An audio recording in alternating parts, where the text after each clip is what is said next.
వేములవాడ నియోజకవర్గంలోని నాంపల్లిలో నిర్వహించిన విద్యా వారోత్సవాల కార్యశాలలో రాష్ట్ర ప్రభుత్వమే వేములవాడ ఎమ్మెల్యే ఆది శ్రీనివాస్ పాల్గొన్నారు.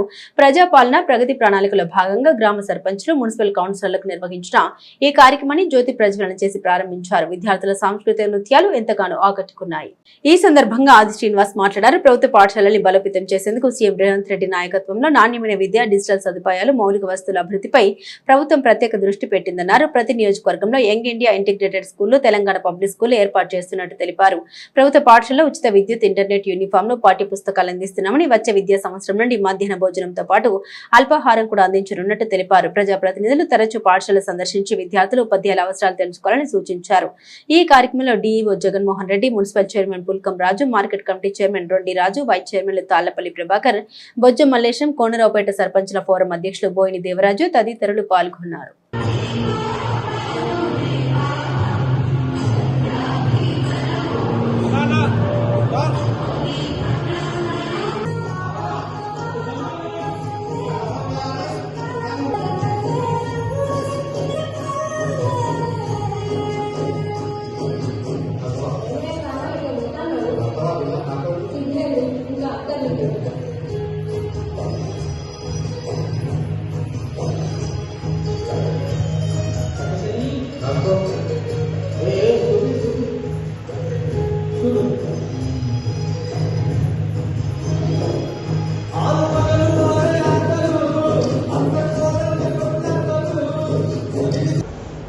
గౌరవ ముఖ్యమంత్రి శ్రీ రేవంత్ రెడ్డి గారు 99 రోజుల ప్రణాళిక కార్యక్రమాన్ని పెట్టుకోండి.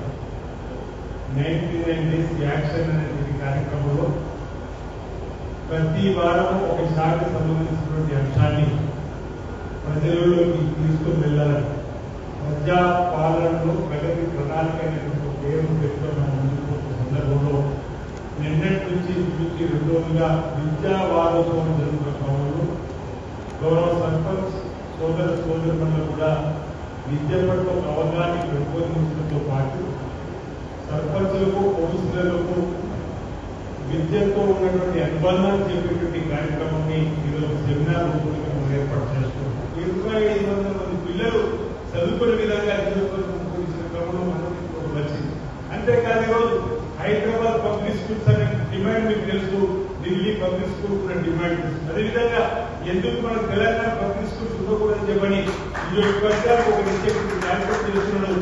ఈ మధ్యలో మా వ్యక్తులందరికీ కూడా ఇబ్రహీంపట్నం నియోజకవర్గంలోని అట్లూరులో తెలంగాణ పబ్లిక్ స్కూల్ ఈ జూన్ 15 ప్రారంభం కాబోతుంది. దాన్ని చూసిరండి. నియోజకవర్గానికి ఒకటి ఏర్పాటు చేద్దాం. అక్కడ 1500 మంది పిల్లలు దేశకాలంగా ఆ స్కూళ్లలో చేర్పించే విధంగా ఈరోజు వెళ్ళినప్పుడు చూస్తే అట్లూరులో 1600 మంది పిల్లలు చదవడానికి ఈ సంవత్సరం అవకాశం ఉండే విధంగా ఏర్పాటు చేశారు. ఆ 1600 మంది పిల్లలు చదువుకోవడానికి అక్కడ ఉన్నటువంటి స్కూల్ అన్నింటినీ కూడా ఆధునీకరించే క్రమంలో అయిన ఖర్చు 15 కోట్లు లేదా 16 కోట్లు ఖర్చు పూర్తవుతుంది చెప్పండి. అంటే ఒక్కొక్క నియోజకవర్గం సుమారు 15 నుంచి 16 కోట్లు ఖర్చు పెడితే ఇక్కడ కూడా తెలంగాణ పబ్లిక్ స్కూల్స్ కావడానికి అవకాశం ఉందంటే మన దగ్గర కూడా వేములవాడలో ఒక తెలంగాణ పబ్లిక్ స్కూల్ మంజూరు అవుతుంది. వచ్చే సంవత్సరం మన దగ్గర కూడా పిల్లలకు ఇచ్చేటువంటి కార్యక్రమం కూడా ఒకటి శక్తిగా ఉండాలి. మనం ఒక ప్రాంతంలో నిర్ణయం తీసుకున్నాం. 1 లక్ష రూపాయలు తీసుకునే అవకాశం ఉన్నటువంటి దానిగా అక్కడ తీర్చిదిద్ది మనకే ఈఓ గారు మీకు అందరికీ మాట్లాడుకుంటూ ప్రాంతానికి సెలవు చేసిన ఆల్రెడీ మరొక పేరు అనౌన్స్ చేసింది. అది ఇంకా వచ్చిన తర్వాత అనౌన్స్ చేయడం చెప్పలేదు. అది కూడా ప్రాంతానికి పోయి పర్యటించి చూసి రావడం జరిగింది. అలాంటి స్కూల్ మనకు చేసుకున్నట్టయితే ఆ స్కూల్లో పంపించే పేదవారికి ప్రతి సంవత్సరం 1 లక్ష రూపాయలు ఆదాయం లేదని ప్రైవేట్ పాఠశాల పంపడికి ఆ స్కూల్ చూస్తున్నారు. ఇక్కడ దానికి సంబంధించి ఇప్పుడైతే పేరెంట్స్ కమిటీ తీసుకొని మనం సన్మానం చేసుకున్నాం.